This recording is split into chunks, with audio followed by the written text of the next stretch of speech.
La coopération financière est un pilier important de la communauté économique de l'ASEAN, mais la création d'un bloc économique unique est un objectif ambitieux dont les experts disent qu'il nécessitera des années. En tant que fondateur et président de la Sakae Holdings, Douglas Fu a l'habitude de faire des affaires au sein de l'ASEAN. Depuis l'établissement de sa première boutique Sakae Sushi à Singapour en 1997, il a poursuivi son rêve de bâtir une marque mondiale. Aujourd'hui, le groupe comprend plus de 100 boutiques dans le monde et est présent dans 6 pays membres de l'ASEAN sur 10. Il dit que l'établissement de la communauté économique de l'ASEAN procurera davantage d'opportunités. Je pense qu'il y a une énorme opportunité dans cette région parce qu'en considérant les différentes étapes du développement de chacune des économies, un produit pourrait en fait être fabriqué en plusieurs parties, celles-ci venant avec leurs avantages compétitifs respectifs, et vous pourriez utiliser un marché clé pour les agréger ensemble et en faire un produit de l'ASEAN.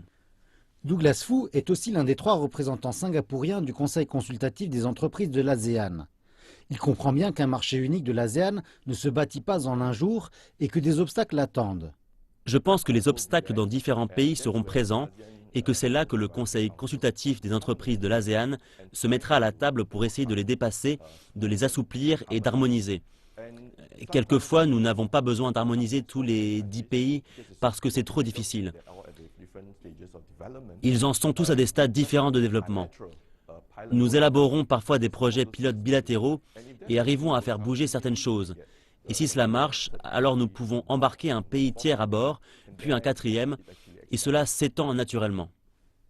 La communauté économique de l'ASEAN vise à intégrer les différentes économies de l'Asie du Sud-Ouest dans un marché unique de 625 millions de personnes et un PIB brut de 2500 milliards de dollars en 2014.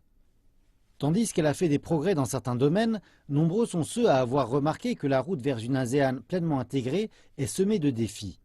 L'intégration représentera un très grand défi parce que les économies sont très différentes. Par exemple, entre le Laos et Singapour, entre l'Indonésie et Singapour, il y a une telle différence que ça prendra du temps de mettre en place cette sorte de liberté. La liberté d'investissement, la liberté de service, la liberté de mouvement des marchandises, se débarrasser des barrières non tarifaires, cela représente beaucoup de travail et requiert en réalité bien plus que les 200 personnes qui travaillent actuellement au secrétariat de l'ASEAN à Jakarta. On prévoit que l'ASEAN, comme économie unique, deviendra la 4e économie du monde d'ici à 2030. La communauté économique de l'ASEAN 2015 est bien sûr une étape importante pour la région, mais pour réaliser ces objectifs ambitieux, les années à venir seront critiques.